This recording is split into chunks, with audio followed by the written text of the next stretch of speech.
ये हमारा question number 2 है। क्या दिया हुआ है हमें? कह रहा था balance of cash at bank as shown by the, कितना बैलेंस दिखा रहा है? 7,500। तो बेटा ये यहाँ ही लिखा जाएगा। अच्छा, मैं इस 7,500 को यहाँ पर या यहाँ पर कहाँ रख सकता हूँ मैं इसे? बताओ, क्या मैं इस 7,500 को यहाँ का बैलेंस नहीं कह सकता क्या?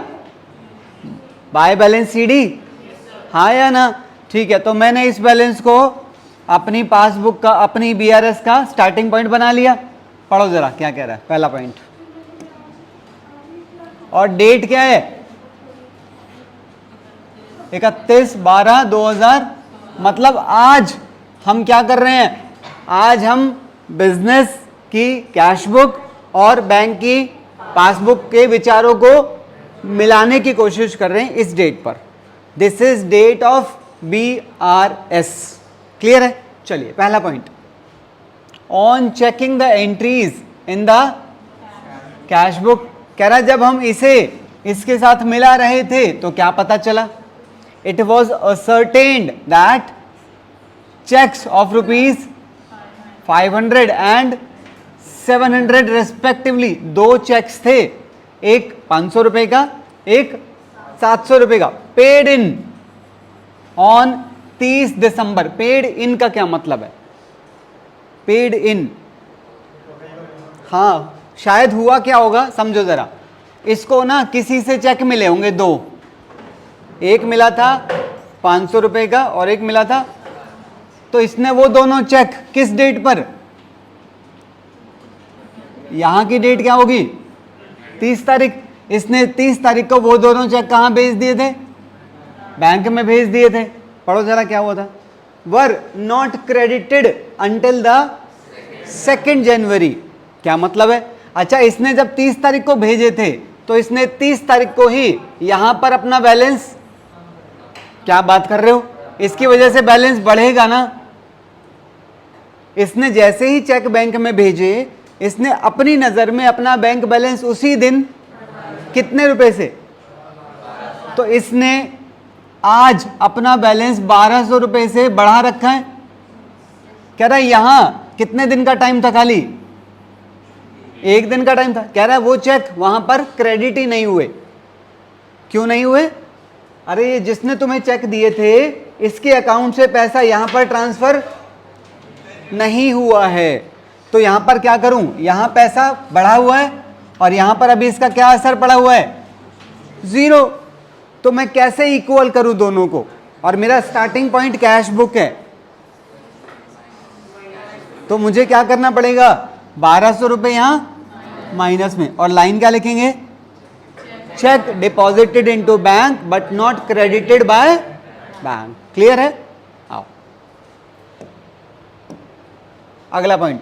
कह रहा है 3 चेक्स थे, एक 600 का, एक 800 का, एक 1200 का, इशूड ऑन, कौन सी डेट बता रहा है? 28। अच्छा, 28 दिसंबर कुछ यहां पड़ेगा। हाँ, आज की डेट में इसने अपने कुछ लोगों को 3 चेक दिए थे। कितने कितने का था? 600, 800 और 1200। अच्छा, जब हम किसी को चेक देते हैं तो क्या इसके अंदर यहां पर लिखा होगा हमने, हाँ या ना? और कितने रुपए लिखे थे यहां पर? 2600। तो इसने अपने इस बैलेंस को 2600 रुपए से, तो क्या मैं कह सकता हूं कि यहां से लेके यहां तक 2600 रुपए कम हुए पड़े हैं? उसके बाद देखो इन तीनों ने क्या किया उस चेक का, देखो जरा क्वेश्चन में लिखा होगा। हाँ, कह रहा है इन तीनों ने पैसा कब निकलवाया है? अगले महीने में चलेगी ना वो तो बात। इसका मतलब इन तीनों ने इस डेट तक पैसा बैंक से नहीं निकलवाया। तो बताओ यहां पर क्या असर हुआ पड़ा है? 0। यहां से 2600 रुपए से बैलेंस घटा हुआ है और बैंक में अभी हमारा बैंक बैलेंस बिल्कुल वैसा का वैसा ही है। तो कैसे ठीक करूं?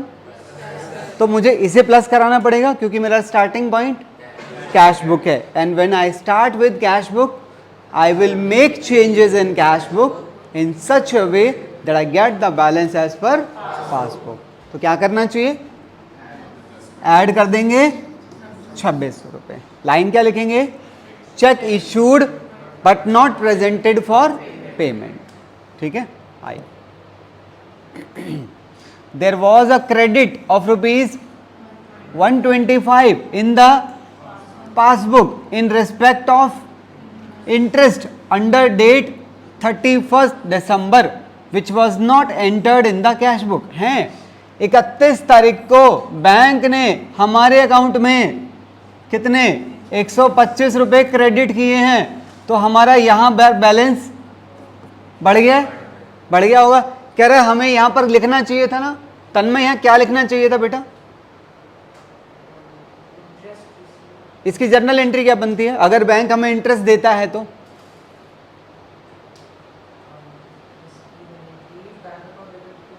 हाँ, बैंक अकाउंट डेबिट टू, तो हमें यहां लिखना चाहिए था टू इंटरेस्ट 125 रुपये।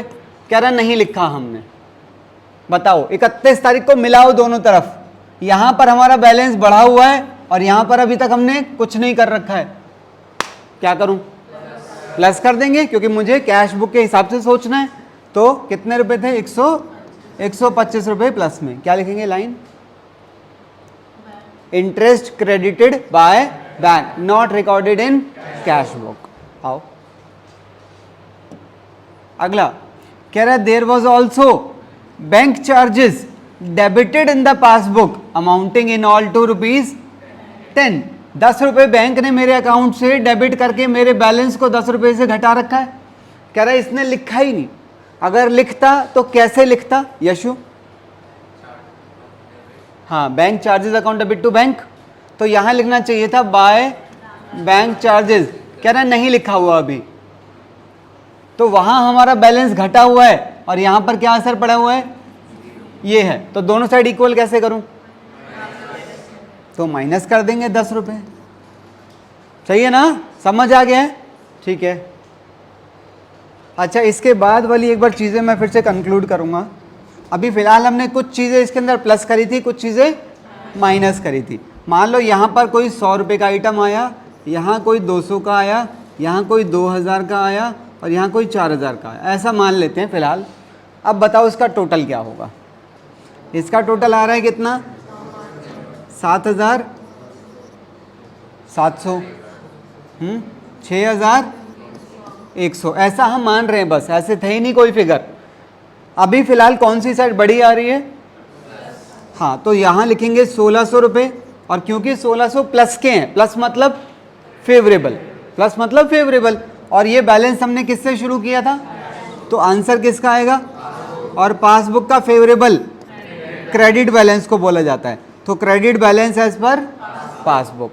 अब मैं आप लोगों को एक बात और बता दूं, क्रेडिट बैलेंस की जगह पर और कौन सा शब्द यूज कर सकते हैं हम, हाँ जी, हाँ, फेवरेबल बैलेंस एज पर, ये भी बोला जा सकता है यहाँ पर। क्लियर है मेरी बात? अच्छा, इसी में थोड़ा और चेंज करते हैं ज़रा।